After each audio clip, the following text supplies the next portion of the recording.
Welcome into the best in paranormal podcasting. This is Darkness Radio. I'm your host, Tim Dennis. Folks, we all have our guests that we wish upon a star we could have on this program. Today, I happen to have one of those guests. You know, I'm going to give you a brief history because I want to jump into this very, very quickly. And I want to get to it right off the bat. 1986 was the year. And of course, we all have our heroes. We have our music heroes. We have our literary heroes. We have people that we sit down and we wish upon a star we could meet. We have people that we wish that we could sit down and talk to and we could pick their brains and really get to know. I had two in my pantheon, two that I wished I could sit down and talk to. I have one of them here today, believe it or not. One of them was Edward Van Halen. The other one was a young guitarist when Van Halen broke up. Yes, when Adam Sandler's girlfriend put on the shirt and broke up Van Halen, David Lee Roth went his separate way. And he formed a band that the only way it could be described was a band that I believe out-rocked Van Halen. And in that band, you had Greg Bissonette, you had Billy Sheehan, and you had a young guitarist by the name of Steve Vai, who I believe at that time, everybody in Met Center in Minneapolis thought came from another planet because he did things that we'd never seen before, that we'd never experienced before. And the solo in that Eat 'em and Smile tour between Billy and Steve was like anything I had never seen before, where they actually physically took over each other's fretboards and played together. And again, you can see it online on YouTube. It's incredible. Anyways, I digress. So throughout the years, what I did after I had heard Eat 'em and Smile, my friend Rod and I in high school went out and said, we gotta learn everything about Steve Vai. We got to know everything about him. And there was an album out there. Steve had released an album called Flexible. Rod and I began to like Flexible more than Eat 'em and Smile. Don't ask me how, but we just loved everything about Steve. Rod and I began to call each other flex heads. And we became absolute Steve Vai nuts. That's how it started. My love affair with everything that Steve Vai did started there. I followed Steve ever since then. In fact, I was at his concert that he recorded here in Minneapolis for video. With that, I'll stop my gushing about Steve Vai and get ready to bring him in. Steve Vai is not only a Zappa collaborator, heavy metal hired gun. In fact, anybody who's anybody wants him on their album because he makes it that much better. An experimental guitar virtuoso, and let's face it, a modern day maestro. He is no one else like him. He has a resume like Steve Vai's. He was born in New York in 1960. Steve learned guitar as a teenager from Joe Satriani, who he just got done with a tour of. He's been a longtime friend for 50 years. He's transcribed all of Frank Zappa's complex songs during his time at Berklee School of Music. And then he famously joined the band later out on tour. And we'll talk a little bit about that experience with Frank Zappa as he got his chops with Frank. He then went on with David Lee Roth, went on to do his own solo work after briefly joining Whitesnake. And with that solo work, folks, if you're not in on Steve Vai's solo work, you have missed a whole pantheon of work that will change your life. That 1984 solo debut, Flexible, covers some frenetic sci-fi and swaggering guitar fireworks, the Attitude song for one, and Little Green Men. If you haven't heard Little Green Men, again, for this program, it'll hit you where you live, folks. As well as Passion and Warfare. You've got Alien Love Secrets. You've got, so many albums that we're going to talk about today, but we want to talk about something else today. And this is what we're going to talk about with Steve. And again, I'm taking too much time with this intro, but I'm going to bring him in here in just a second. We're going to talk about spirituality and music because I believe Steve gets inspiration from a place that a lot of musicians get it from, but he gets it from a place of spirit. And I want to talk to him about this today. There is something special I heard from Steve early on, even in that Flexible album, that I knew was different about him. I want to talk to Steve about it today. So, ladies and gentlemen, I want to welcome in to Darkness on the Edge of Town Paranormal Radio Show, Steve Vai. Hello, Maestro. How are you? Good. Thank you for that wonderful intro, Tim. Hope I can live up to it. Oh, sir, you definitely live up to it. First of all, I want to thank you for all the music over the years, and I'm amazed. I didn't even bring up Crossroads. We'll bring up Crossroads later. I have questions about Crossroads as well. But I want to start out with this, and I want to bring up spirituality right away, because that's what we're here to talk about, is the spiritual aspect. And one of the things that I've gleaned from little interviews with you over the years is, of course, you've got natural talent. Those 10 fingers on your hand are amazing. They do things that other guitarists don't do. They're all over that fretboard, all over the strings, and they go places that other guitarists can't go. But of course, if you listen to the way your tone, your phrasing, the way that you put things together, it seems that you've come up with different ways of expressing yourself that other musicians just haven't found on a guitar. Now, I have to ask you where your source of inspiration comes from. How do you, when you get the inspiration for a song, first of all, how does it hit you? How do you see it? And then how do you translate it to a guitar? Well, inspiration can come in many different forms, for anybody. I believe that we are inherently creative. That's at the core of our being, is to be creative. We can block that creativity, but you can't distinguish it, extinguish it. But I think inspiration comes to us in various ways. It can come from the outside world. You can see something or have a life experience that then inspires you to write a song or to create art or whatever it is that's depictive of a life experience.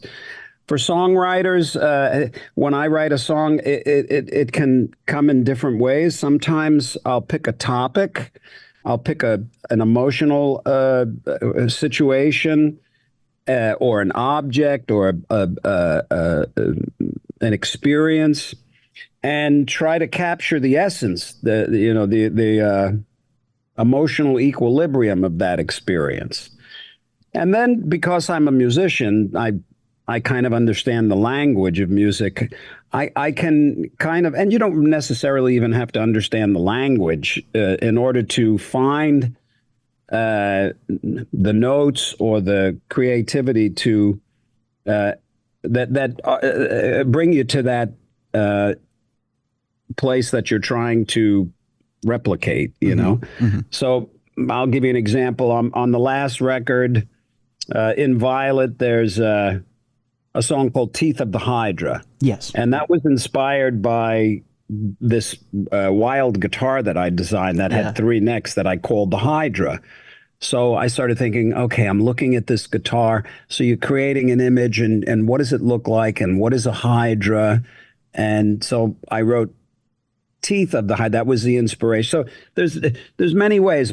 Sometimes people are inspired by listening to other artists, and then they like that energy, so they incorporate it. They'll even play another artist's song and then change it a bit. That's relatively common. Sometimes a phrase will come and it'll have an inspiration in it. Something like, for me, a song, so many, Freak Show Excess. Yep. That title came first. And then I thought, well, what would a song sound like? So there's different ways, but the most powerful inspirations come almost like as downloads in us. Mm-hmm. They come as like, they're not intellectualized. You see, you can be creative in an intellectual capacity, which you're pulling from your knowledge, your intellect, your academic information, and you construct you can construct things, in my case music, based on, the intellectual understanding of the rules and even how to break the rules. And I've written music like that. But ultimately, ultimately, the only time that anything actually fresh and new and is worthy of your unique creative potential to come through you, it doesn't come from the head. It doesn't come from the little voice in the head. It comes almost like a download that was specifically built for you, because it has within it your interests. It has your tools, your gifts, your clarity. It and the telltale sign that it was specifically created for you by the universe. Yes, is it has an enthusiasm in it. There's an enthusiasm for the idea. Do you know what I mean? Yes, completely. There's a knowing. There's like. It's a knowing. It's not an intellectualized meandering. It's a snapshot that comes almost like a download. It's like low-hanging fruit, and when it hits you, the whole thing is there. Very hard to explain, and you just then have to bring it into your inspired thinking mind, and to manifest it. Does it, when that download hits you, does it feel like an adrenaline shot, or does it feel like like when it hits you, you're like, whoa, okay, I got it. And it's just a matter of translating it to the guitar, translating it to the keyboard, translating it to whatever medium you want to put it into. Translating it into any means necessary to manifest it. Right. Because the idea could incorporate all sorts of things. But yeah, and everybody knows what this feeling is like. Everybody has a gift to give. And your gift is those creative things that you do that feel natural to you. They feel organic. They feel right.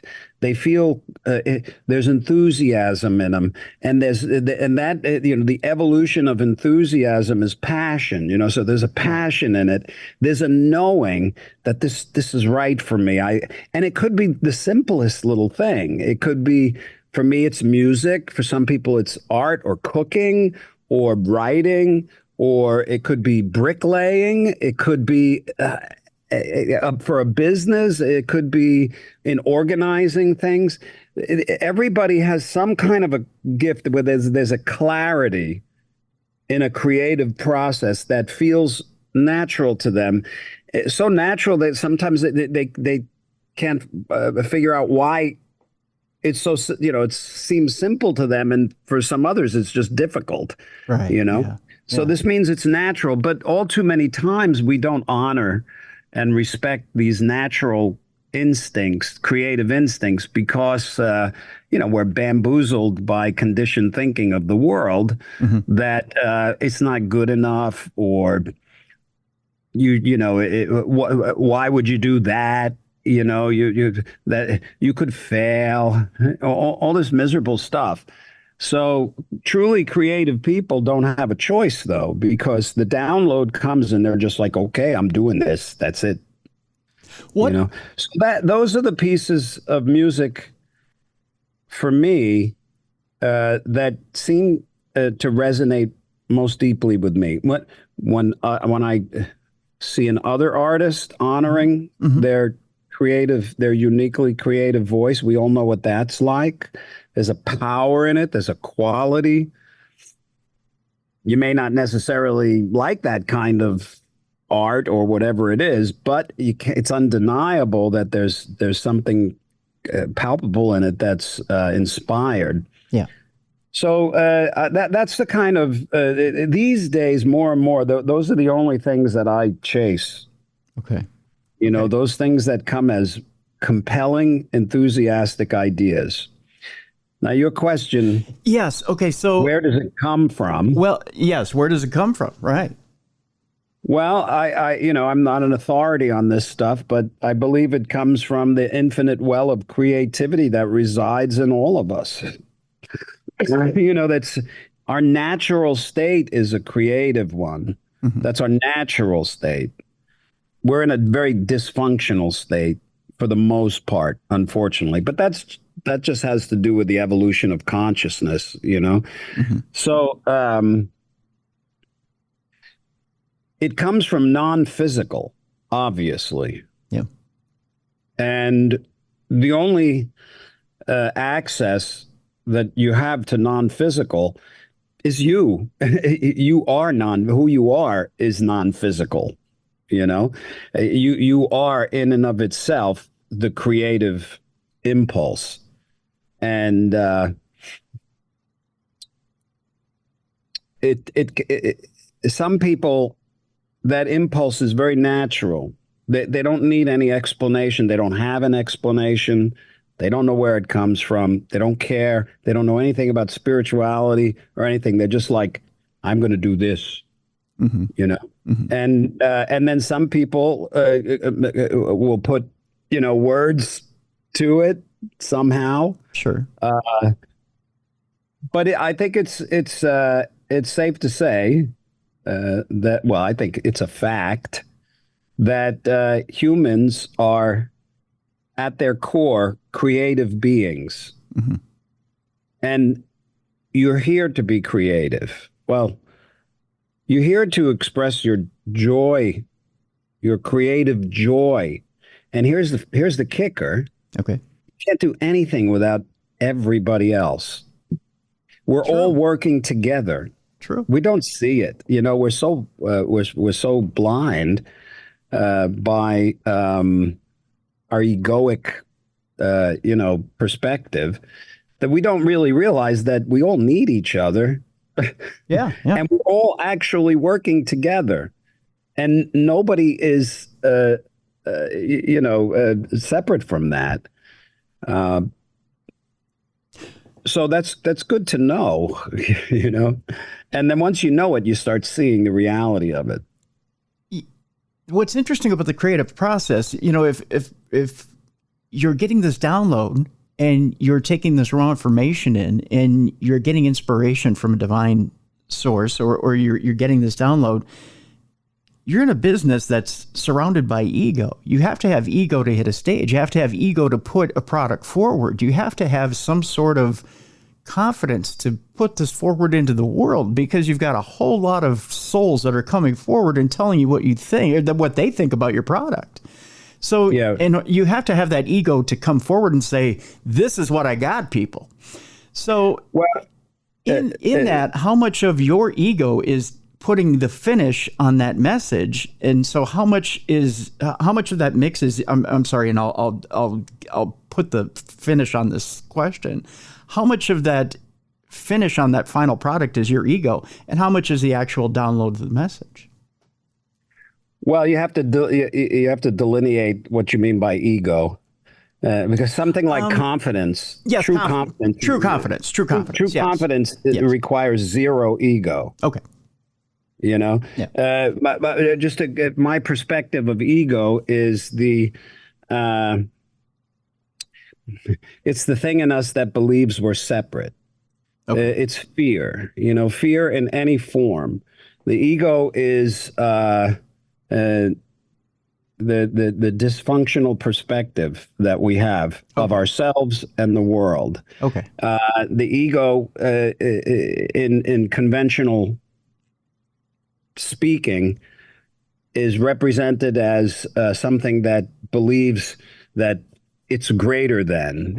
I have a big ego, so I believe that I'm greater than. Well, that is an aspect, that's an attribute of the ego. The ego is very happy to be considered greater than, but it's also very happy to be considered the worst.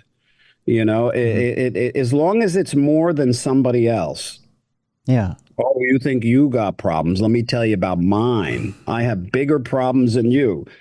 I am. This the ego. So you can't separate the ego from your perspective, because the ego generates perspective. Okay. You know, it generates your perspective. Now, I akin it to something like this. This is an analogy I'm going to make. It's not an uncommon analogy. Sure. In certain spiritual circles. Hey, take a film projector. Mm-hmm. Now, a film projector has a light bulb in it. Mm-hmm. The light doesn't have, it's just light, right? It just emanates light. Right. And then that light goes through the projector and it hits the film. And then that film casts a picture on the wall. Well, the analogy is the light, that's the core of your being. That's who you are. You're the light. This is so very obvious, but it's completely missed. It's the thing that all religion, all spirituality is trying to point to, which is you are the light of the world. Right. You know, there's no debating this because it's obvious. Who's looking at me right now? You know? Yeah. You're the light. You enable you enable everything to exist in your perspective. So that's the light. There's no thought in it. There's just awareness, pure awareness. So when the light shines through the brain, which is the projector, it hits the film. The film is the thoughts in your mind. You know, the thoughts that you entertain in your head that you actually are doing are conditioned thoughts that we inherited through thousands and thousands and thousands of years. You know, just we've inherited fearful, conditioned thinking. It's just the part of our evolution. It's the ego. You know, that is the ego. The ego is the film. Okay. You know. Yeah. So that film then are your thoughts, and your thoughts cast the perspective of the life experiences that you have in the world. And so there's the analogy. So where does the creativity come from? It comes from the light. Mm-hmm. It's the natural, organic, creative impulse of the universe that's happening all around you. That created everything, you know, that you see, created you. You know, it's so obvious. Right. Yeah. The ego doesn't know that, though. Yeah. You know, the ego says, no, I am separate. I am this little separate, private I in my mind. This is a lie. This is an illusion. Yeah. Okay. Yeah. So this isn't like Steve Vai telling you this, you know, this is spirituality 101, you know? Yeah. So this is why all of your best creative downloads, they come as downloads. They come full and just like a boom. Everything is included in it. Of course, you got to work, you know, you work through it.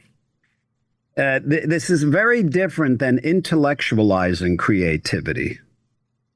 When you're intellectualizing and basing your creativity on academics, what you're actually doing is repeating the past in different forms. Mm-hmm. Yes. Yeah. You know, yeah. You're only ever going to manifest something that's fresh, unique, and new through you when you shift your attention from the academics and the outside world to the listening inside.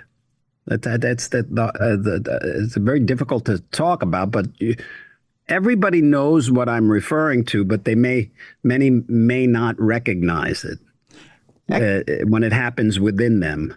Actually, I'm not special in any way. No. I think a great example of that is this latest album. You can hear the shift. I mean, not just from, you know, using the Hydra or creating the Hydra.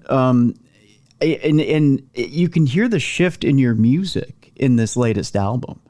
In that is it fair to say that you've become a more well-rounded composer with this new album? Is that fair to say?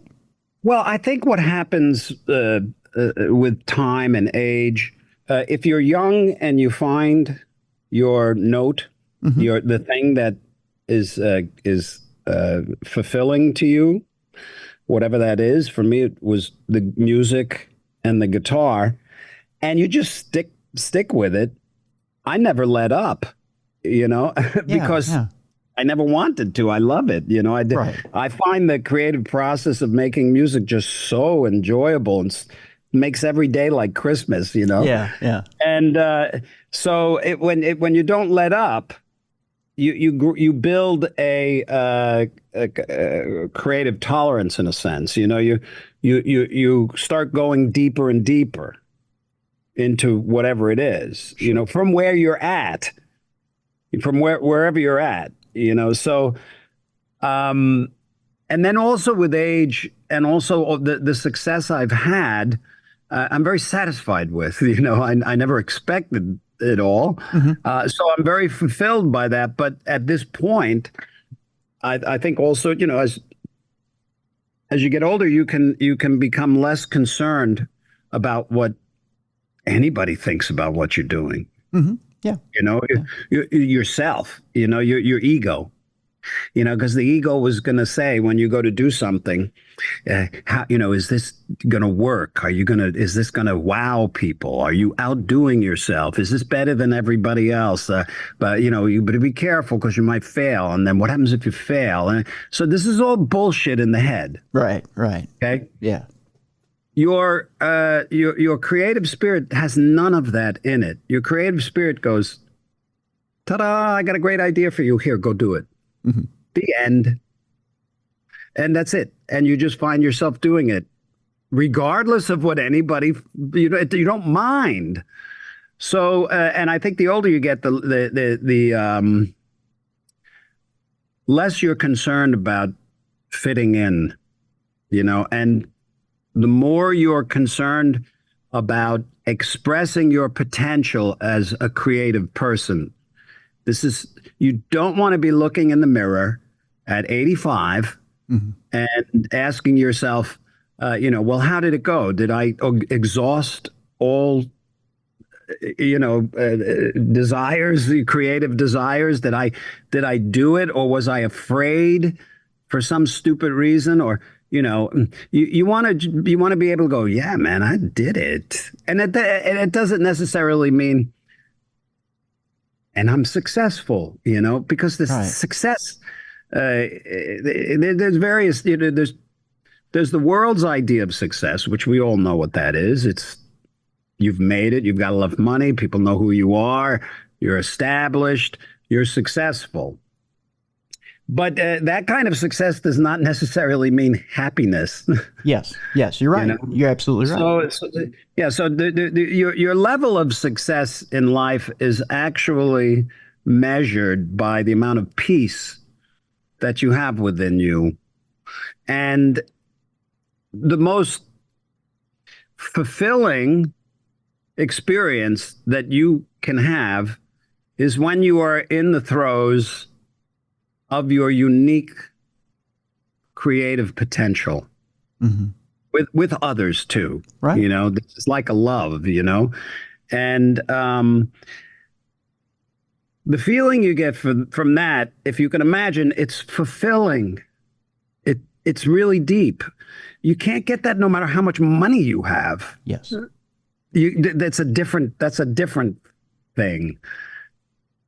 But the dignity, the comfort, the pleasure, the joy in expressing your creative potential without any excuses that's real success. There was something Prince said shortly before he died which alarmed me. And Mhm. for some reason this hit me as a question I wanted to ask you, because I think this is probably the end point of every artist before they pass away. And he said, I don't feel like I have anything more to say, or I don't have anything more to contribute. And it was only a few months before he passed that he was like, I got nothing more. Do you ever see an endpoint to the creativity of Steve Vai? Do you think that there's ever, because there's these downloads, and man, I got to tell you something, Steve. Every time I hear one of your albums, there's so much diversity in it. There's so much, and I think, where do you pick these things from? How does this continue to come out of you? But when I heard that quote from Prince, I wanted to cry, because I thought, how does a man who's got this much talent say, I don't feel like I have anything more to give, or I don't have anything more? Well, he was right and he was wrong. He was right because that was his choice, and he had the right to make that choice. He had come to the point. I didn't hear that quote, but I would assume he came to the point where he felt, I've done what I've wanted to do, and that's fine. But the idea that you could run out of creative ideas is like saying that the universe is limited. It's not, and neither are you. Yeah, you're not limited. That's a fact. You can choose to be limited, and there's nothing wrong with that. I mean, I even sometimes consider, well, I don't ever feel like I would stop working, because I know when the hands aren't, doing their dances, there's so many other things. I love composing. I love painting. I like writing. I like teaching. But there's a little part of me that says, yeah, but even so, Steve, there might come a time where you're done. You don't want to do anymore. You've done it. That's not uncommon. So that might happen.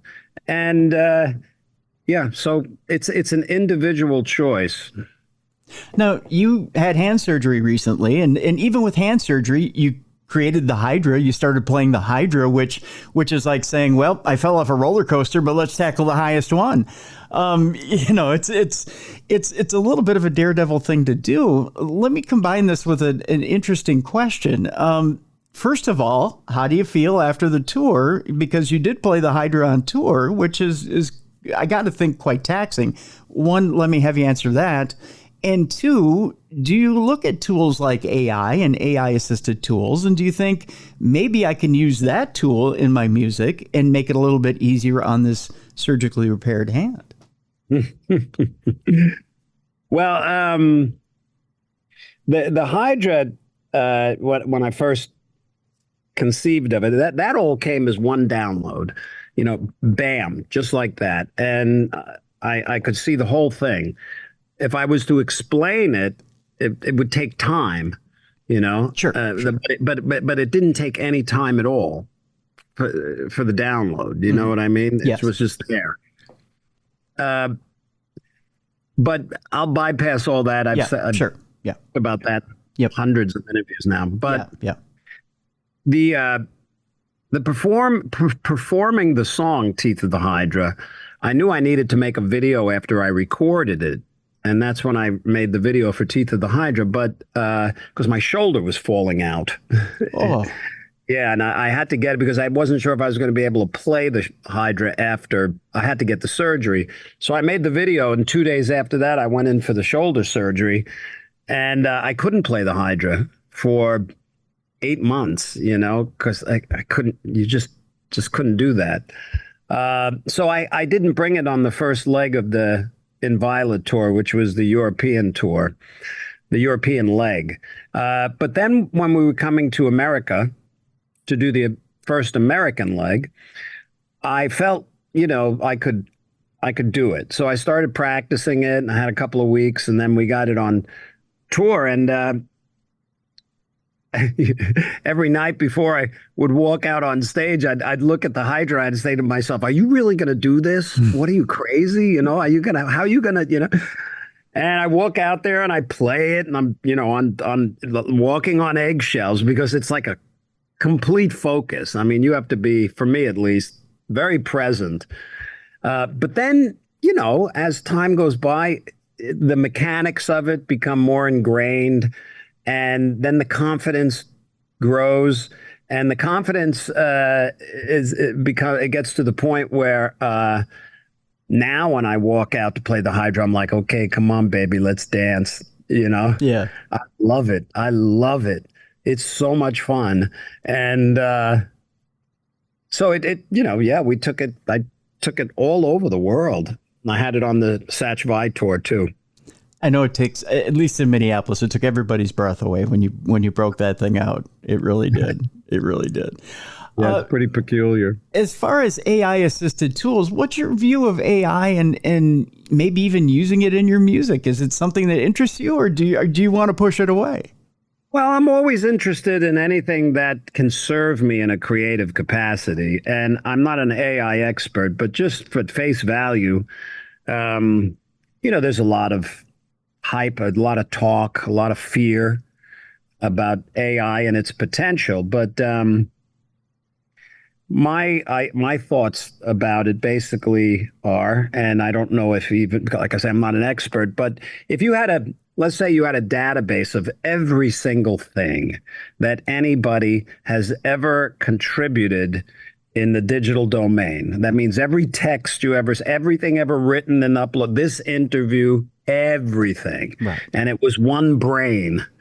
It would be the collective sum total of the collective consciousness of humanity, with all of its pros and cons and dynamics and emotional ebbs and flows and facts and fears and all that stuff.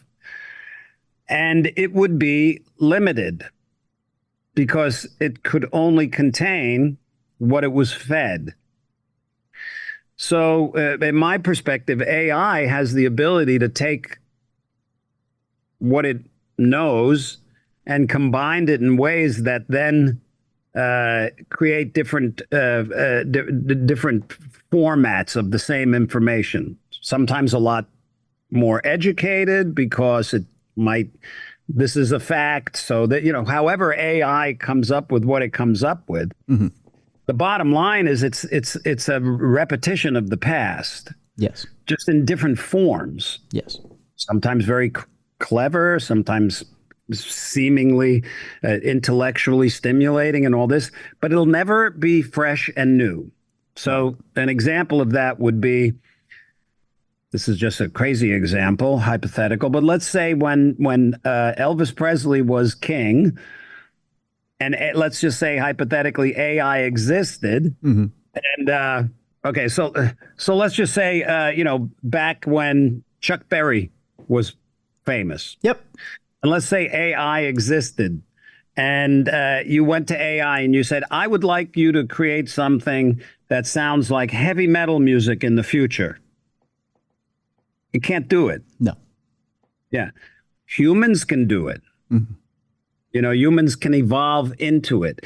The humans have have an unlimited imagination. It's unlimited. AI doesn't.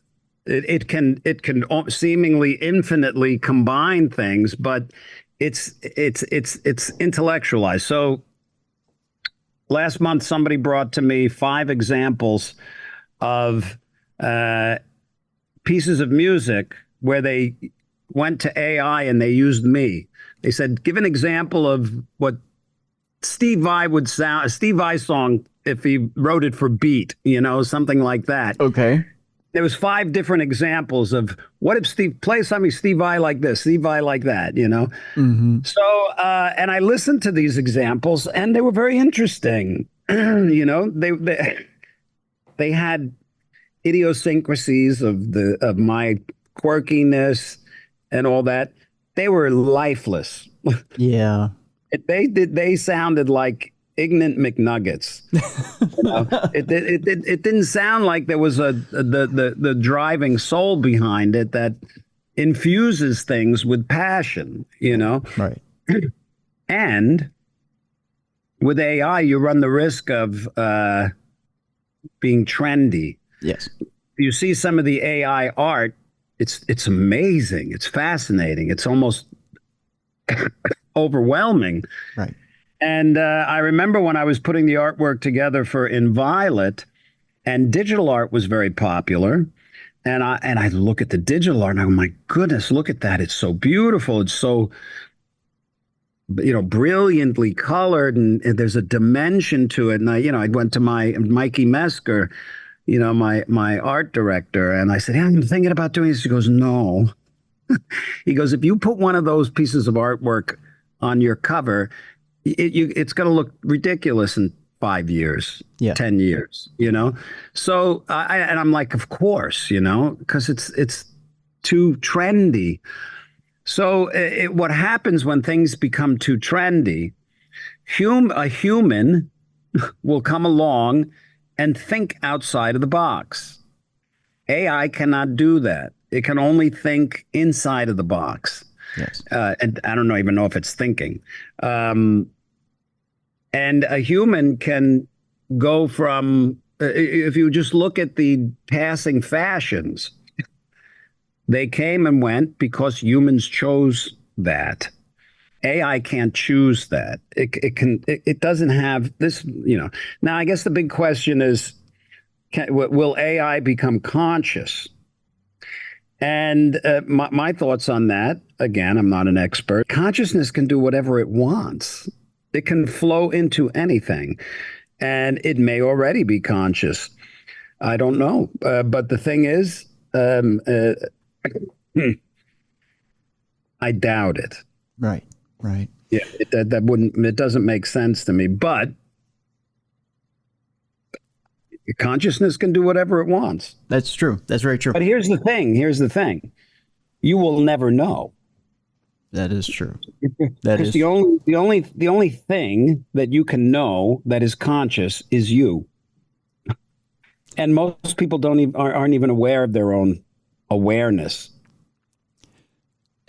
You have to wake up in order to recognize that.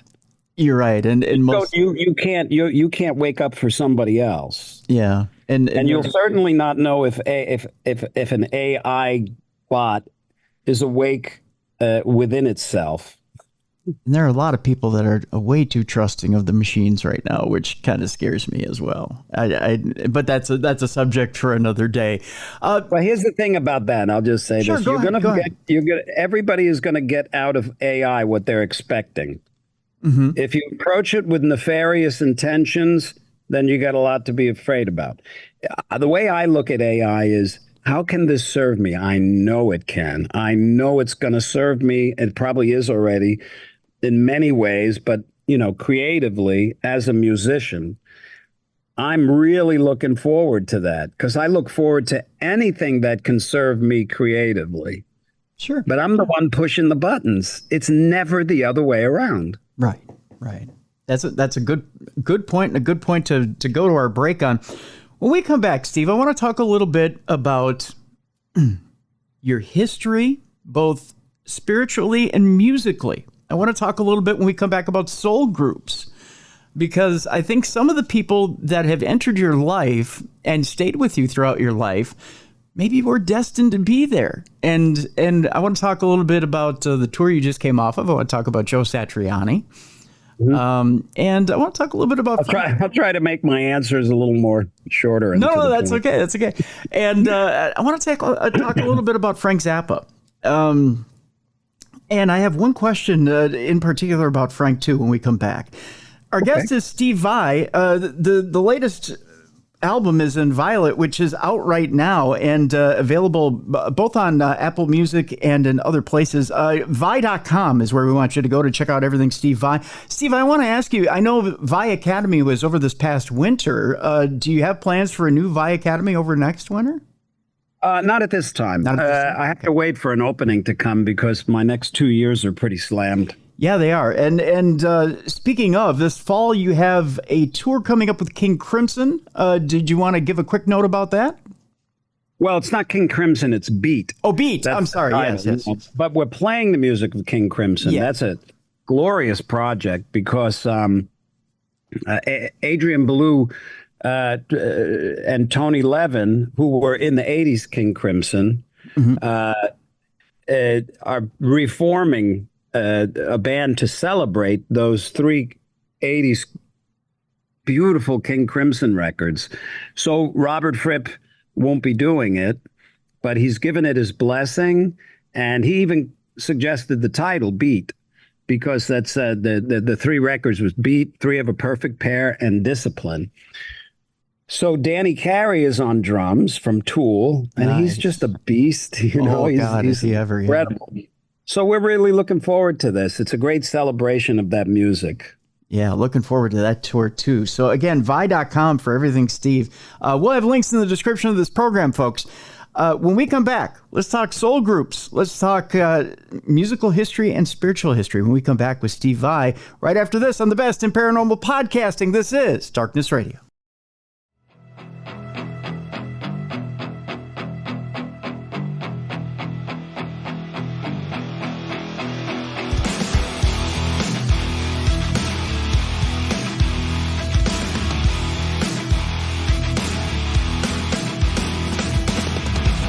Welcome back to the Best in Paranormal Podcasting. This is Darkness Radio. I'm your host, Tim Dennis. My guest is guitar virtuoso, musical maestro, and let's face it, all-around great guy, Steve Vai. Thanks, Tim. Thank you. And we are talking about spirituality and music today. And I want to talk a little bit now, Steve, about soul groups. You know, on this program, we talk about people who are destined to follow you throughout life, maybe even followed you throughout past lives. I want to talk to you a little bit about your actual personal spirituality now. I want to ask you first off, do you feel like some of the people that have maybe been in your life throughout this life have been with you in past lives? Do you believe in past lives, first of all? Well, our perspective of time is an illusion. So in order to understand like a past life, you'd have to understand the realm of reality, which is actually timeless, which is the now. Mm-hmm. The only spiritual dimension there is it's the now. And when your attention is joined with the now, you're entering the spiritual dimension. It's a timeless dimension where your attention is king. And your ability to focus your attention will gather any experience that your attention is desiring. So as far as past lives and things like that, in time, yes. In eternity, there's no such thing as a past life. And you're in eternity right now. Interesting.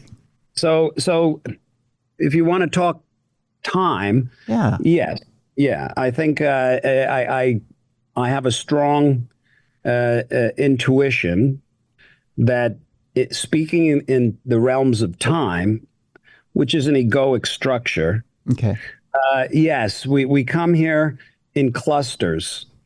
And we have understandings and agreements for working certain things out that for our joy and for our growth and for the evolution of consciousness on the planet.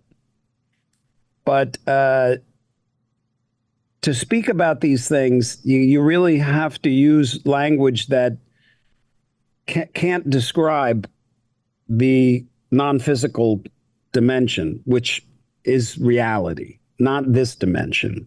Okay. You know who you are, as I was mentioning before, and this is when once a person embarks on spiritual studies, religions, they all have their place, obviously, but I'm talking about the spirituality takes the microscope from the outside world, it turns it around, and you're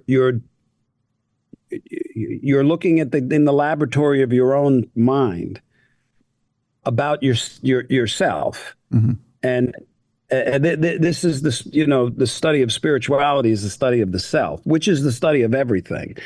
And once you start going there, it doesn't matter what religion or what vocation in life.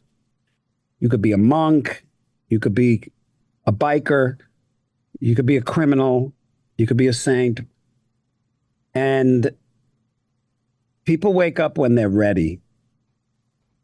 And waking up, that term, enlightenment or whatever, it starts,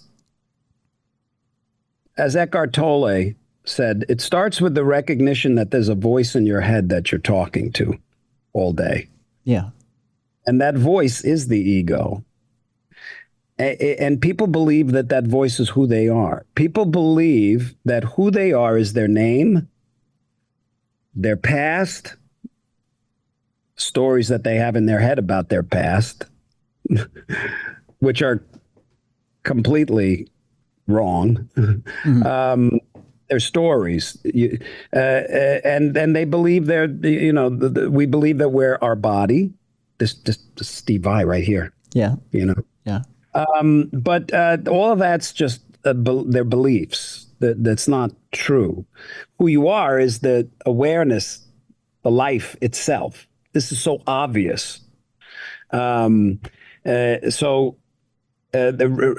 Discovering that is part of the waking up process, that who you actually are is invisible in this world. It doesn't have a form. So when you start talking about past lives and things like that, you have to come down to earth, which is very limited. Yeah. So, but yes, I believe that we come in clusters, and you're part of my cluster, Yeah. and vice versa, and to work things out. I'm intrigued because the more I learned, and I got to tell you, you've opened my eyes in more ways than one today, and I appreciate it. The more I learned about the relationship between you and Frank Zappa, you talk about the karmic exchange between people, and you wonder about where people fell in. And again, I know I'm using the structure of time here, and forgive me for doing so, but no, it's impossible to escape. Yeah, but I read an interview recently where you were talking about how tough things were on tour with Frank. Yeah, and how it was kind of like a vacation when you got on tour with David Lee Roth. And I'll skip the specifics. People can go online and find that interview if they want to find that interview. But to me, it seems like it's the taskmaster that puts the task in front of you that sharpens your iron. So it's the one that puts the task in front of you that develops you as a person, that develops not only your body, but your soul. You do that. The others are opportunities. You can choose to be challenged by them or not. Now, let me ask this about Frank. Do you feel like you took to his challenge, or do you feel like you could have turned your back on Frank and went a different direction? Do you feel like that was your choice, or do you feel like he forced that choice on you? Nobody forces anything on you. You accept it or not. And I loved Frank's music. I really, it resonated with me very deeply. Mm-hmm. And Frank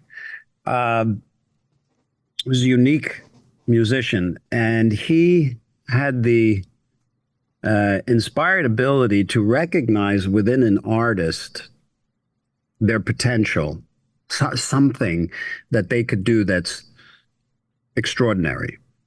And he would expect that. He would give you a format for that. So some of the really crazy things I've done with Frank were actually my suggestion, but he allowed the format for it. He had the music. He would say, "Can you play this?" Mm-hmm. And he'd hand me something insane, and I would just say, "Yep," because I just always felt I'll just learn it really slow and then bring it up to speed. How could you fail? I can do anything. Yeah. It was an innocent, naive kind of a psychological position, but it worked. It works all the time. Whatever you believe you can do, you'll do, and what you don't, you won't. So Frank was just there, and he offered opportunities for me to exercise my creative potential because he could see it. He could see that thing in me. All of his musicians had that. You had to with Zappa, you know. But the thing about Frank was he could recognize things that the rest of the world wouldn't really pull from you, you know, and they would never give you a format to express it. But he did. He used your special skills as a color in his paint box. Mm-hmm. That's why all of his records are so different, because he used the potential of his musicians. But he never expected you to do something that was out that you couldn't do or that was in your comfort zone. That's a big misconception that people had of Frank. They say, oh, it must be so hard. He wanted you to play all this stuff. Yeah, but Frank wasn't stupid. He would never give anybody something that they weren't eventually going to be completely bulletproof, you know, because it's futile. Right. He didn't waste his time that way. I get the impression, and I get a different impression than everybody else. I get the impression that Frank Zappa was really like an ascended master when it came to music. He was the guy who he had this knowledge. He wanted to give it to others, but he was like Master Yoda. He would put you through your paces, but the only reason he did it is because he wanted to sharpen you. He wanted to make sure that he was getting the best of your potential out of you so that he could push you forward. You would become the Master Jedi who would bring it to future generations. And he only picked you because he knew you were the one who was going to bring future generations forward and make them the best, to be the best that they were. Is that fair? Well, I don't, you know, I wasn't part of Frank's thinking process, but my perspective was that Frank had creative insights, and he marched to the beat of his own drum, and he made no excuses, and he didn't expect anybody to do it for him, and his goal was to be as honest and intensely prolific as he could be, and anything in his purview was fair game to use. Whether it was an exceptionally talented musician, whether it was something stupid that people do that he could make fun of in a song, mm-hmm. whether it was politics, or whether it was the evolution of technology. He was at the cutting edge of that. So Frank, I don't believe, I wouldn't assume that in his mind he was like, okay, I got this young kid here now, and he's like a sponge, so I'm going to fill him up with everything so that he could pick up the torch. And I don't think it was anything like that. No. Frank was concerned about, nope, not at all. Okay. Frank was concerned about his music and getting it out there for the people that were interested in hearing it in the most colorful, intense, and honest, authentic ways that he could.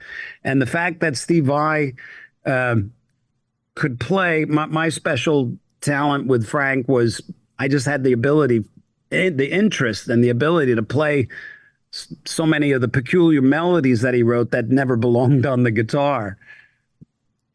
But maybe, and I will say this, and you know, I probably wouldn't say this around many other Zappa musicians, mm-hmm. but I was very young. You know, I started working for Frank when I was 18. Yeah. And I started transcribing all this intense music. And I think he got a kick out of that. I think he got a kick out of me, you know, and I think he liked me, you know, but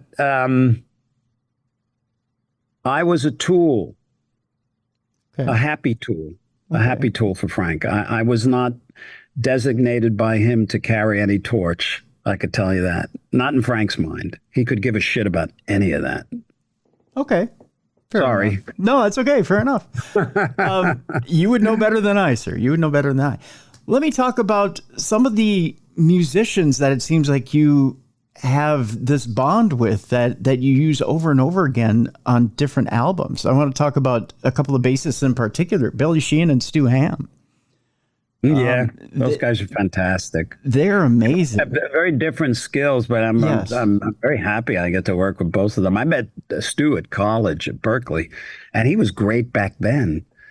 And when I seduced him into moving out to California, that was a real great thing because he was just great, and he did all that Passion and Warfare stuff and a lot of other stuff, and we had some wonderful gigs.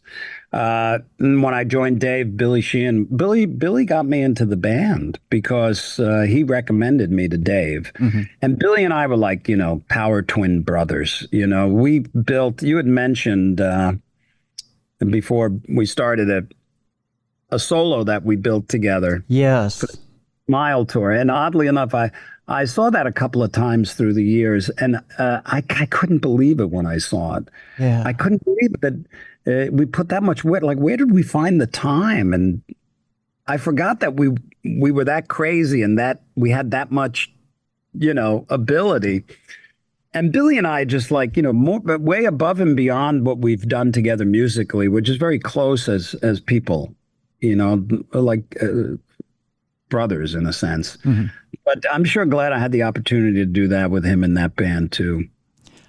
I remember, and I could make the transition here if you want, but I remember sitting at Met Center in Bloomington at that tour, the Eat 'em and Smile tour, and I remember it was like you had arrived from another planet. In fact, somebody had said, "I don't think he's human. I think he's an alien," because just the way you played that night was just people. I mean, everything from the talking guitar part in Yankee Rose to, and David had you talk to the audience with the guitar. Yeah, I remember that. That was fun. Yeah, and people were blown away. And I heard some guy yell Eddie Who. Which might be a little blasphemous in some circles, but and really they wanted to crown you the new guitar god that night. They really did. And it was because it wasn't just because you were fresh and new. It was because you were doing you and you were doing something different, and not only different and special. It wasn't just because you were fast. There was, Yngwie Malmsteen out there, there was, the specter of Randy Rhoads. There was a lot out there. But it was the fact that you were you and you were doing things that nobody else was doing out there. And it wasn't just that, you were side by side with Dave. It was that there was such different things being heard out there. I mean, Ladies' Night in Buffalo had a sound to it that was just different. And even Hina off of Skyscraper is just such a different sound. And That's beautiful. I love that song. That song it's still, I get chills when I hear it. Well, I set up the stereo guitar. Yeah. That song. I think every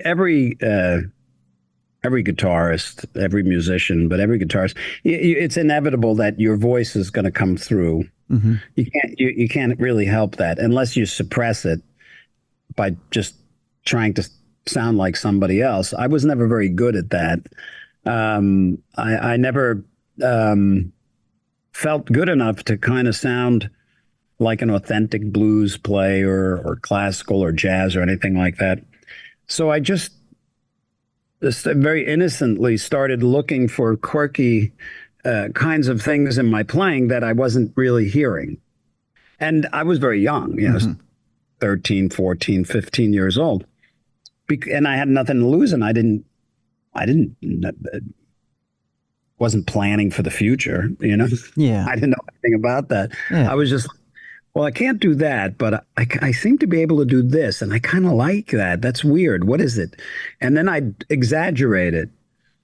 And that is perhaps why, and plus I have a weird affinity for the absurd. And I'm very quirky that way. So I think those were my strengths. And as a result, my style kind of evolved very innocently like that. So there are things that I think you might hear occasionally that have some unique value. Absolutely unique value. There's a line. Okay, I have to ask you about this line because when I heard it in the Ultra Zone, I said that couldn't have been Dave's line, but it's in Skyscraper. And it has to do with God. You said, what's the word? He says it in Skyscraper. Oh, you found that. Yes, I did. Up. I'm very impressed. Yes, yeah. I did. And he ain't talking. Yep. And he ain't talking. Yeah. That's alive in the Ultra world. That was a Dave. It's not necessarily. It's been around. Is it, God's. How does the actual quote go? Something to the effect of. I just listened to it right before. God only knows, but he ain't talking. God only knows, but he ain't talking. Was that your line that you gave to Dave, or was that Dave's line? No. That I heard that first from Dave, but it's not a uncommon phrase. Yeah. God only knows, and he ain't talking. Right. You know? Which I think is just the most kind of cool. ironic, funny line, but it's not true. But right, it's not true, but it's a catchy phrase. And when I first heard it 25 years ago in the Ultra Zone, I went, wait a minute, it's one of those callbacks that just gives you chills, Yeah, it is. I wish I came up with it. Probably the most powerful line I ever repurposed for one of my songs is from a book called The Course in Miracles. And it says, nothing real can be threatened. Nothing unreal exists. Herein lies the peace of God. I don't have the authority to say something like that. I'm not qualified. But the Course, in my opinion, is. And it's very powerful. So I pulled that. So we do, we do that. There's many things that I write that I don't recall hearing before. Let me jump a little bit to the left because a theme that's very popular all the way from Little Green Men to the album Alien Love Secrets is Aliens. Can we get into that a little bit? Sure. What's the fascination with you with aliens? Well, I think my fascination was not unlike anybody, not unlike many people at the age of 20, 21, 22. That's when I really started to dabble with the metaphysical stuff. Sure. Mm-hmm. I was living in Hollywood at the time, and there was this fantastic bookstore, the Bodhi Tree, and they had every kind of metaphysical, new age, esoteric teaching you could imagine. I mean, everything from Eastern philosophies, UFOs, witchcraft, pyramids. So one of the things I became very fascinated with was pyramids and UFOs. And when I got into the UFO thing, I did a deep dive, started reading everything, started looking for evidence. Matter of fact, there was this one very interesting. There was a bookstore in New York City. I don't know if it's still there. It's called Flying Saucer News. And it was this very private. You had to find out. You had to be invited to get in there. And then you go there and there's all these bars and you have to, they let you in. They unlock the door. And they had these, I was looking for pages, which was to be the explanation of anti-gravity and how UFOs, ships were propelled, and it was a very interesting concept. It has to do with the gravitational field of the Earth and creating resonation, like feedback, gravity feedbacks or something, And so I had all these papers. I was very into it. Sorry to say, I've never had an experience with a UFO. Okay. But always would like to have had one. I have friends that even Frank Zappa mentioned once. He told me the story about, he said he saw a UFO. And a couple of friends of mine have told me stunning experiences that they had. But I've never had any. No? That I know. Not that I know of. Okay. I don't really my perspective of it now is that if these, the UFOs exist, I think they're interdimensional as opposed to interplanetary. But I don't know these things. I don't mind either. Like if a UFO landed right in front of me right now, I would be fascinated, but I still have to learn this beat music and go on tour. Yeah. Do you know what I mean? That's important, Yeah. You have other priorities rather than focusing on Little Green Man. Inflexible when you're talking about welcoming us to the age of light without heat, and then you look at something where the government this past year, or the beginning of the year, talked about coming up with a fusion system with lasers, talking about being able to power entire cities with lasers. Do you think you'd ever live to an age where we are talking about something like that without having that type of alien tech? Or do you think maybe just Steve Vai sitting there in a studio right now, do you think maybe we do have some sort of relationship with aliens? Maybe our government does? I don't know. I might assume that if they exist, the government may know about it. You see all these things coming out all the time from the government, where there's acknowledgments and there's hints, and then there's information that they know that they won't tell. There's all of that, and then but it could very well be that we've received technology information that has inspired us that may have came from extraterrestrial. I don't know. I don't rule it out by any means. Maybe there's people that do know, but you could never discount the human drive for evolution. If consciousness, if it exists in a human, it exists in every life.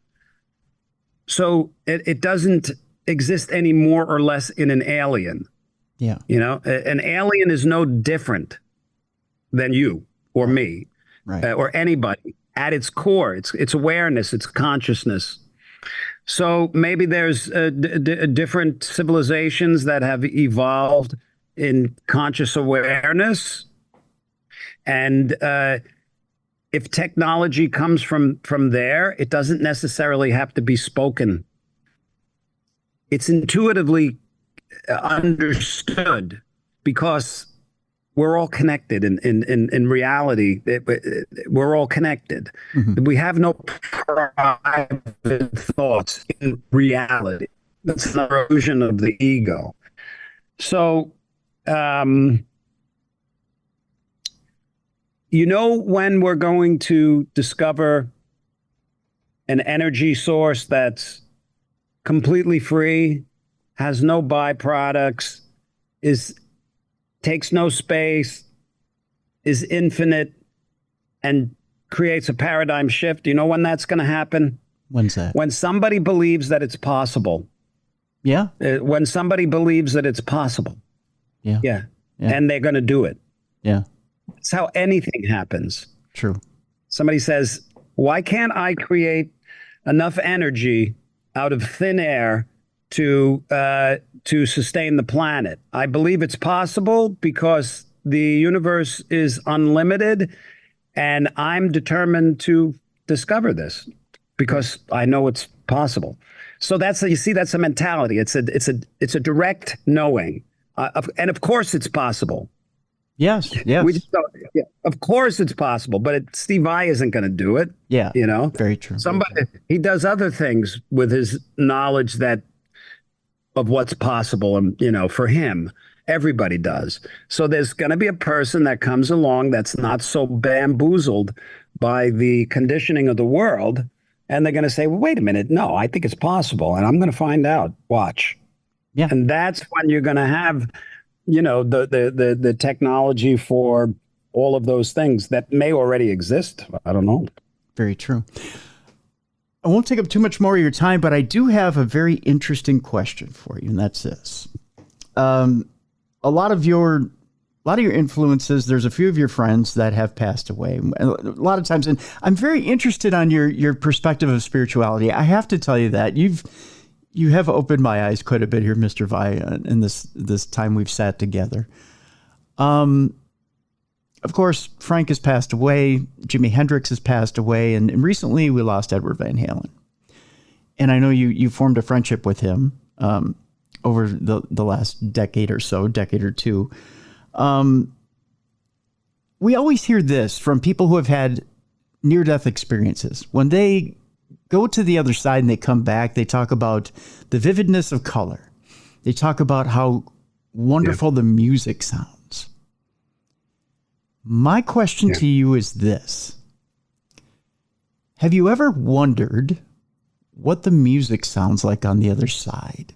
And would you want to know what that music sounds like on the other side? And would you want a sneak peek of maybe what Frank is composing on the other side or Edward might be doing on the other side?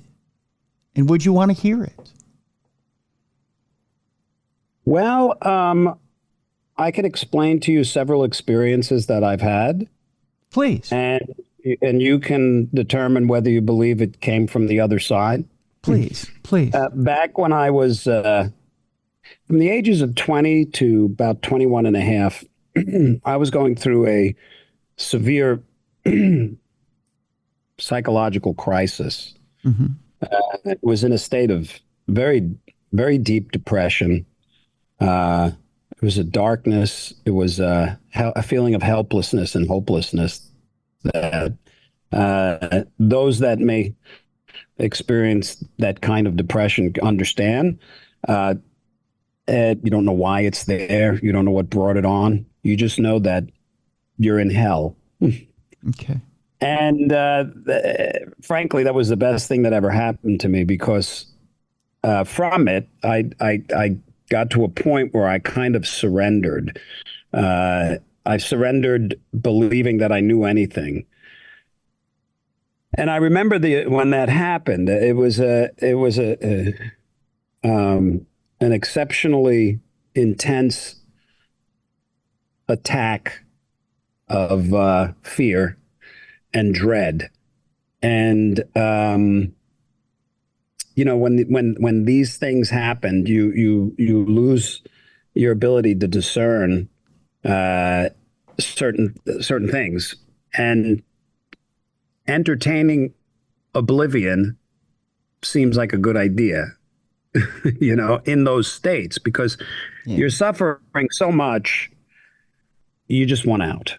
And I got to a point where I was ready for that. And right at the last minute, something said to me, well, this isn't the answer. Matter of fact, it only makes things worse. You have to figure this out now in this life.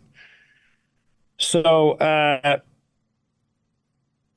kind of decided I don't know anything, and I all I want is the truth. I remember that became a very, very clear desire. I just want the truth. I don't care what form it comes in. I don't care if it's Jesus or Buddha or little green men. I don't care.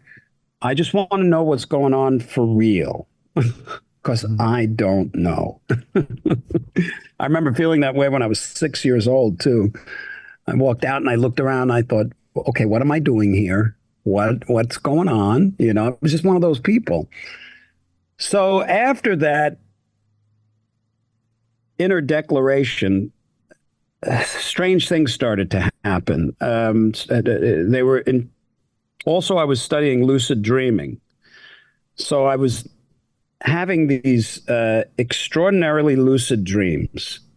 There were 3 or 4 times in my life where during these, and especially this one time, I found myself, and I've written about this in the liner notes someplace for Passion and Warfare, maybe not the record liner notes, but I discovered that this wasn't a unique experience because other people have it. And it's like the feeling of traveling at the speed of light And there's this music that I could never explain. It's not like you're hearing it with your ears, and it's not like it's conventional. It's if I had to try to explain it, I'd say it's like every instrument in the universe, all out of tune, but playing incredibly intense, powerful, colorful. The colors themselves have the sound in such intensity and richness that it's beyond like overwhelming.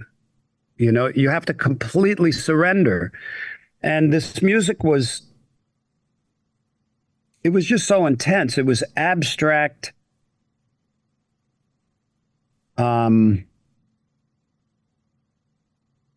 just intense, and it came from all around. You know, and it wasn't something like, oh, I hear that. It was part of you. It became you. And unfortunately, it would only last for a very short period of time. Yeah. And then I would be slammed into my bed, or what seemed like that. And I remember once waking up just weeping uncontrollably from this intense music that you have no words for and you can't reproduce it. And I tried. And it's a piece of music called Love Secrets. Yeah. On Passion and Warfare. Yep. It's in the moment, abstract composing, trying to capture the slightest little hint of what that experience was like. So I believe that music is actually real music. And everything we hear here is dumbed down because there's the light, and then there's the film. Yep. And there's the obstructions, which is the ego. The ego obstructs it all. So, yeah, but that was profound. And I'll also say that frame of mind, I slipped out of it, and I never returned. You know, I found my footing and started my ascent to being a very happy person. Explain that a little bit. What do you mean you slipped out of that frame of mind? Well, I was in a very dark place. As far as the dark place. Okay, yeah, I got you. I thought you meant as far as being in a godly place. So you Oh, no. Okay. I slipped out of the depressed state of mind. Gotcha. The resistance. Gotcha. Slowly. Okay. Very slow. And I'm a work, it's still happening. Is this slow process. And that's the way it is for everybody. It's everybody's on their path that's right for them. Right. So, and I think you can tell, because with Passion and Warfare and going into the different, although, I do have to tell you, when you get to Sex and Religion, it's almost like you're fighting a little bit. Is that fair to say? With that album, yeah. There was a little bit of, I know the path I need to go on, but pardon my language, it was kind of like, well, God damn it, I still have this little bit of rock and roller in me that I'm fighting a little bit of the dark impulses. Was that true? Were you trying to shake a little bit of the darker impulses off with Sex and Religion? And then... Well, I was exaggerating them. Yeah? So after those early experience, I made Flexible. Flexible was a cathartic process for me because I was finding my freedom. I was finding my independence. I was finding my quirky joy. I was finding my love for life. I was finding the spiritual path for me. And this was all wonderful. Mm-hmm. Once I started to become a rock star, the ego came in the back door without me even knowing it, because that's what the ego does. Yeah. And, all of a sudden I'm winning all these awards, selling millions of records, making all this money, becoming very famous in this small field, sure, and of instrumental guitar playing, and which, is a very small field in the music business in general. but the ego, it's everything, Yeah. you know? Oh yeah. Oh yeah. So I was very intense. I was just an intense young man. And with sex and religion, I was trying to, I believe I was going through a period of trying to balance what that actually meant, the sex impulse and the spiritual impulse. It's not an uncommon quagmire to try to unravel. Hmm. Yeah. And the sex and religion is sort of an expression of that. It's a lot of ego in that. Yeah. And you can tell that there's almost a calming after that. I mean, with Alien Love Secrets, you kind of, at that point, you really start to come into the back to yourself, I think. Well, certain things happened, like when I first started to become popular, so to speak. I didn't believe it. I didn't understand it. I couldn't understand why people thought I was anything special. But then once it becomes overwhelming, you're on the magazines and you see even your peers talking about all this stuff, that, you start thinking, oh, maybe I am all that, maybe I am the chosen one, and all this kind of crazy stuff. And, but then the scene changed. In the 90s, grunge came. Yes.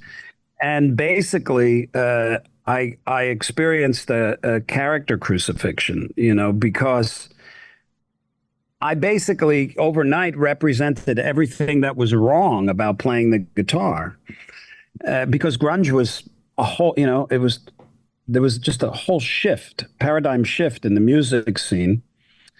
And when you're at the top of something, you feel indestructible. You feel like this is never going to end. I'll always be there. But things change constantly. And when it changed for me, my style of guitar playing and the kind of music I was playing was not the trend. So there was a period of time where I couldn't even open up a magazine without literally not one music magazine where I couldn't find something, that somebody said about me that was just very negative.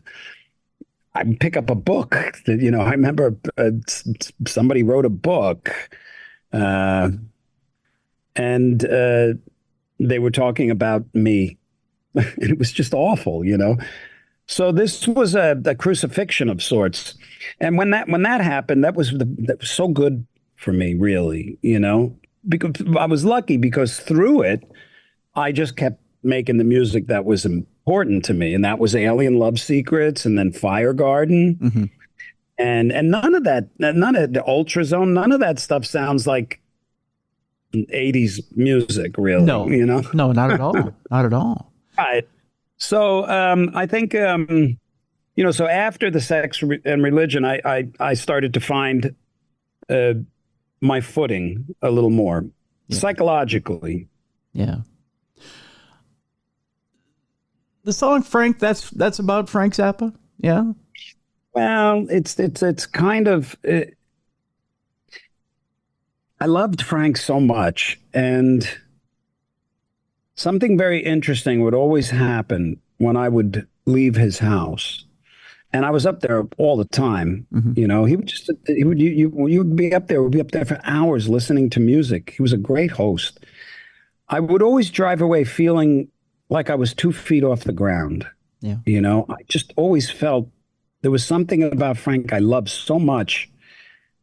It just was a feeling of real comfort, Yeah. And I wanted to capture that in a song.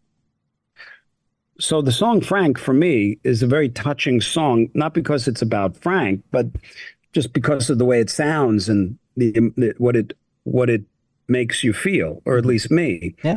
But when I was creating it, I was trying to create a musical atmosphere that could somehow resonate with the same way that I felt the love for Frank, you know, like that when I would leave the house and I would just feel that amazing feeling. Yeah. So the song Frank doesn't have anything to do with Frank's music. It's not a Right. It's a no, celebration of his music. It doesn't say, I have a lot of music that sounds like Frank in a sense, you know, but not the song Frank. But the thing, if a piece of music like that resonates with you and makes you feel good the way it does me, right. that's the essence of Frank that I felt about him.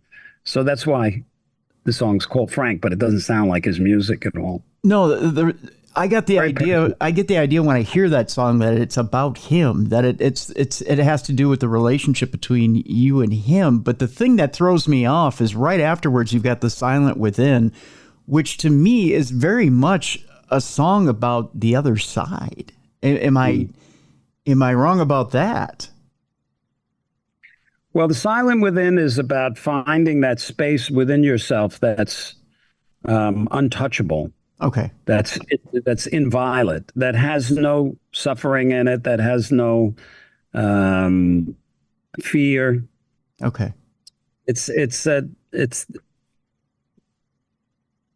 if in deep meditation, Okay. it's the silent within. Okay. There's nothing in it except intense awareness and joy. Okay. So it's getting to that, the obstacles to that the song is about. Okay. Okay. Gotcha. So maybe I was off on that one. What was your perspective of it? Because there's a few lyrics in there that make it sound like maybe you're going out of body, not within the body, but you take a trip out of body while The being body has nothing to do with it. Okay. In a Okay. sense. Okay. But, All right. yeah. So my mistake on that one. Again, No, there's no mistakes because however you feel about it is valid. And if we talked about the meaning of it that it has for you and the meaning of it has for me, within a short period of time, we'd come to the conclusion that we're talking about the same thing. oh, it could be. It could It's just be. different terminologies. Yeah, it could be. One last, and again, I've taken a lot of your time here, but one last thing I do want to talk to you about is I actually, one of my listeners is so jazzed to about this conversation we're having today, but we actually got into it about what your biggest solo song is. Again, a lot of people would say it's For the Love of God. And he's like, no, Tim, it's a different song off of Passion and Warfare. But a lot of he's saying it's the audience is listening, which is a great song. We all could argue what it is and what song is your biggest song. You could say it's Bad Horsey. You could say it's whatever it is. We could go on for hours.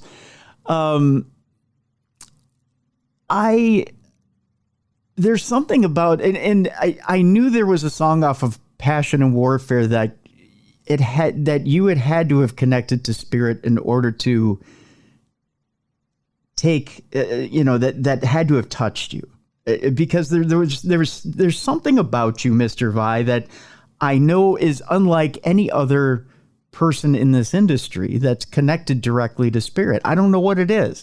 Call it intuition. We'll call it intuition. We'll say it's that. But when I hear For the Love of God, I think to myself, that song had to have come to you while connecting with spirit, not directly from spirit, but while connecting to spirit. I've heard you tell the story before, but can you tell our audience how that song came about? Because I find this story fascinating. Well, anytime we are in our groove, in our flow, we're connecting with spirit. All of your most powerful creative endeavors, you must connect with spirit. And what does that mean? Because it's just really kind of like weird words. What does it mean to connect with spirit? It means that you become completely present in this moment with your full attention, because that is spirit. Yeah. So with something like For the Love of God, Okay, so I knew that I was working. I was finally at a point where I had the gear, I had the time, and I was ready. I just was ready for passion and warfare, and I was so looking forward to it. And song inspirations can come in various ways. Sometimes they just come, and you don't have to deliberately say, I'm going to write a song about this or about that, right? Sometimes it's just there. You pick it up and you go, okay, something's happening. And that's basically what happened with For the Love of God. I was in the studio doing something. It was many, many years ago. It was like in the 80s. And I was leaving the studio, and there was a cassette player on the bed, the couch, and an acoustic guitar. And something just said, not something say, I just had the impulse to pick up the guitar and hit the record and play. It was just an impulse. I said, I don't know, something feels like something's going to happen here. And I really just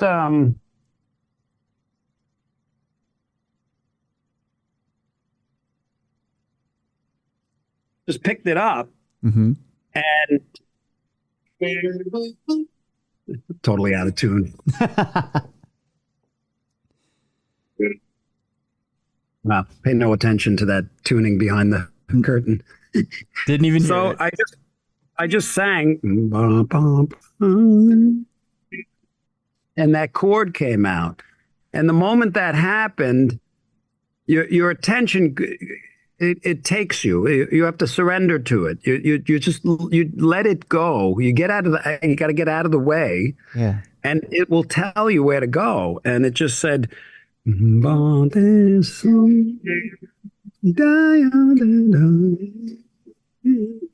this guitar is all messed up. It was leading me. So I kept going with it, and it said, and I got the little cassette recording. Yeah. And you got to search. Sometimes you hear it in your head, but you don't know where it is. And then you do know when you hit it. That was it. You had to go back there. Now this one, I knew it was going to be a killer. I knew it was going to be the one. I'm like, yeah, there it is. There's getting goosebumps. And then it had to go. So this was like a little gift, it flowed, and it was joyful, and it was just, at the time, you don't know, is this great? I don't know if it's great, but it's doing something for me. Yeah. So that's enough, See, I got to honor these things when they come through you. You have to protect them, because that's your gift, and that felt like something beautiful to me. And where did it come from? I have no idea. It comes from the universe. Yeah. It didn't come from my head, my intellectual thinking. Right. It came from listening in presence to what your inner musician, your inner melody maker is telling you. If you allow it, it takes you. If you get in the way, you block it. So getting in the way would sound something like this. Oh my God, that's so beautiful. I wonder if it's any good. I wonder if anybody will like this. What if it's just a E minor chord. This is not cool enough. What am I going to do? Why should I even do it? Nobody's going to like it. Right. Okay, so that's getting in the way. You totally disrespect God when you do that. Yeah. You're attacking God in a sense, because that is God coming through you. Because it's your creative impulse in its purest natural way. You connect with it, and then it wants to come through you. It wants to. And I'm not talking about me and that song. Right. Talking about every decision you make every day. Yeah. All day. When you sit down to put the title on it, or maybe the title came to you as you're writing it, where does the words "For the Love of God" come in? I loved this piece of music and the way it made me feel. It felt like hope. It felt like intense compassion. It's intense joy performing this song. And out of where did it come from? What is that? That was my answer. It was for the love of God, and because that's what it was. The song for me is it feels beautiful. It makes me feel uplifted. It makes me feel deep joy. I can't explain it, and I don't. It's okay if it doesn't do that for anybody else. I know it. Oh, it does. For some people, it does for me. Yeah, it's my favorite song. Yeah. It's my favorite song. So there's so much gratitude and appreciation for that. How else could I possibly name it? Yeah. At least that was in my mind. So the title was very clear. Mm-hmm. Yeah. I don't know if that makes sense. Makes perfect sense. I just wondered if it was something that came to you, or if it was just automatically you knew the minute you played it that this is the title. No, not the minute I played it. Okay. The minute I was playing it, there wasn't any room for a title. Okay. In my head, I was taking dictation, mm-hmm. so to speak. Yeah. And then when I listened to it, that's when the title came. Wow. All right. I know you've said it before in other interviews, and when you're playing it on stage, I even said it, when you play it on stage, you tap your heart, which is very interesting. I was just doing it the night before, which is the last show. I do that when I play on stage. I try to psychologically open my mind up, not my mind, my attention, my heart. The notes that come through to the audience, because we're a team in this. Mm-hmm. I am a service provider, and I am there to entertain you and to lift you up the best I can. And when I do that, it's a natural thing. It's for others. It's like this melody is for you. And please, you came. Enjoy this. It's from my heart to your heart. I just naturally, I go like this. I can't help it. It just happens. That's perfect. That's perfect. I was going to go with ask you a question about the Crossroads, but I think it's fine. You know what? I have one quirky question to ask you, Steve Vai, which, we'll call this dessert on top of the perfect meal which you've served here. When you go to Google, and this is the most odd thing that I found about you on Google. Are you ready for this? Mm-hmm. In all the songs, they list 20 songs for Steve Vai. For some reason, under your discography, and this makes no sense whatsoever, they list one of your songs as Big Bottom by Spinal Tap. Did you have anything to do with Big Bottom by Spinal Tap? No, I might have played on it. I played on a track. A Big Bottom, I think, is oh darn. It's a track. It's part of the Spinal Tap atmosphere, planet. But I played on this one song called "Short and Sweet." And it's like 9 minutes long. It's very Spinal Tap. Yeah. But it's really cool solo in that track. Big Bottom was another track that I played on, probably. Yeah. Yeah. Sorry, I've got a good memory, but it's short. That's okay. There's nothing wrong with that. I of all the great songs you played on, I was like, did Steve Vai play on Big Bottom by Spinal Tap? I don't remember that. I don't know how Wikipedia determines these things. I'm a super fan, but I don't remember that one. That one's kind of beyond me.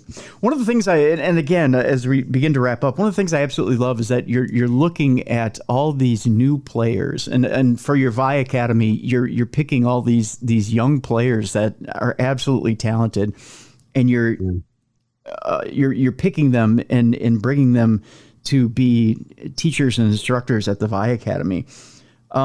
There's a song out there called "Ego Death" that you contributed a solo to. And I don't want to stumble over the name of the group. Polyphia, that's right. The song is amazing. Can you speak to them in that group and their talents? Well, they're sort of that part of that new wave of young, brilliant innovators that are emerging right now. It happens every generation. And some of them are exceptional. And I think the guys in Polyphia, they're just unique. Their music, their style of playing. And they had that song, and they asked me if I wanted to contribute. And I said, well, yeah, let me hear the song if I feel like I can do something here. So they sent me the track, and I laid a whole bunch of stuff down and said, here you go. Do what you like. And they made this beautiful version where they came in and rebuilt their parts around what I did, and then chopped everything up, and then made the video and invited me on the video. So it was nice. It was nice to be a part of that. I really like those guys. I think they're phenomenal, really, what they're doing. Yeah, most definitely. Well. Again, Beat is this fall, and you're going to be out with them playing the music of King Crimson. And Violet is out right now, your album, and playing the Hydra. And my God, what an album! And that whole discography is out there. Vi.com. You can check out everything about Steve out at Vi.com. I'll leave with this question, Steve, and I swear I won't take any more of your time because you've been so gracious with your time and your knowledge. And you've made this almost 2 hours some of the best time I've ever spent with one human being in my life. I'm so. Thank you, Tim. I have so much gratitude for this. Yeah. I'll ask you this question.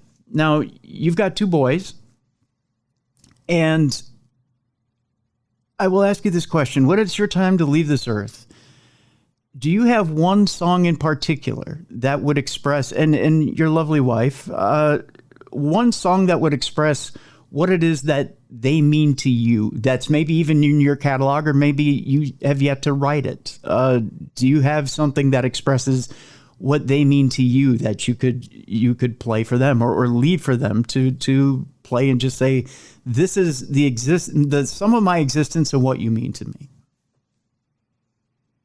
There's nothing that I could create that could contain that feeling. Yeah. I've done it through my whole career. I have songs, so many songs were written for Pia, my wife, so many written for my boys. Any one particular, it really, I wouldn't be able to point to one. Nothing could contain that kind of connection that you have with family when it's a loving family. We have a wonderful, loving family. Mm-hmm. So some of the things that I do, I make a photo book every year, and that's served very well for decades. I go through the entire year of everybody's photos, and I make a book. And that will, in the future, I think, serve as a little respite reminder of the joy that we had together in life, more than a song.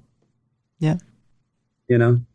But there's plenty of songs that I could point to, but they can't convey what you really feel. And my family knows that. Oh, good. I'm glad you've put it in words and in pictures, much more than a song. I'm glad you're emoting and putting it in ways that you don't have to necessarily put in music, because sometimes if you just say it, it's much better than trying to. Yeah, you can put it in music, but it's the music limits it. Yeah. Like you can't. It's such a personal thing, and they know it. People that you love, the connection you have with people that you love. There's no words necessary. Mm-hmm. There's no song necessary. There's nothing necessary. It's all there, and it's felt. It's felt directly from the other. And then all the songs or pieces of art or photo books, they're accoutrements to that. Yeah, absolutely. Well, sir, Maestro, you've taught me quite a bit today, and I appreciate it. I greatly appreciate it, and I want to thank you today for your time. And good luck. You're doing great stuff. Thank you so much, Steve Vai. Thank you so much for being on Darkness Radio and being a light in the darkness today. Got it. All the best, Tim. Thank you. I want to truly thank Steve Vai for his time today and sitting down with me and being able to open up a true creative genius and see exactly what it is that makes him tick, what it is that he uses in his creative process, and sharing a little bit of himself with us, which is unusual. I can't thank him enough for the lessons he gave us today and for truly giving us a piece of him. That's unusual for someone who's that creative to sit down and open up and be completely exposed, for lack of a better term, to a completely nameless, faceless audience. That's the only way I can put it. And again, my gratitude to you, Mr. Vai, for what you did here today. I thought we did some good work. So I would love to do it again. If he is listening to this interview, it was the time of my life, truly. And one of those life goals that you can just, kind of scratch off and say you got to do it. Truly one of my heroes and one of the interviews I always look at as one of my favorites. So I hope you enjoyed it as much as I enjoyed doing it. It was truly an absolute pleasure. So that's it, folks. That was one of my life goals down. So there you go. I absolutely enjoyed that interview. I want to thank Steve's management for getting that set up so quickly, so soon. And I want to thank Steve again for spending that much time with me. We actually, a little bit behind the scenes, Steve had internet trouble during that interview. At one point, the internet went completely down, and he called back to finish the interview, which he didn't have to do because we were an hour and a half into the interview. And he could have said, I've given the kid enough. But called back because I think he thought the subject was so interesting that he needed to finish it and felt a responsibility to finish it. So I really do appreciate everything he did. So there you go.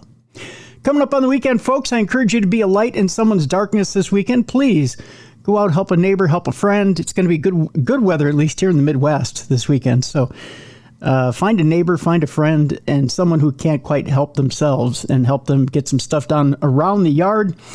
Help them maybe get some house cleaning done, because it's a good weekend to get some spring cleaning done as well.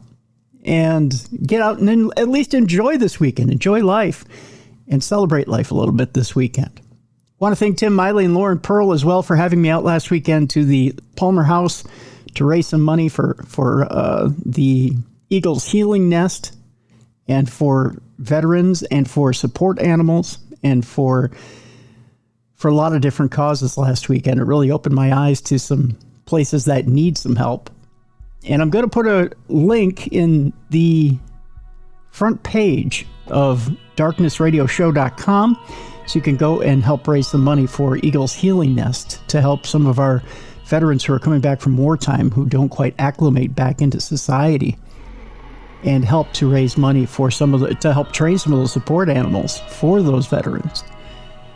Please go click on that link so you can help one of those veterans and help to train some of those support animals this weekend. Just do it as a favor to your buddies here at Darkness Radio.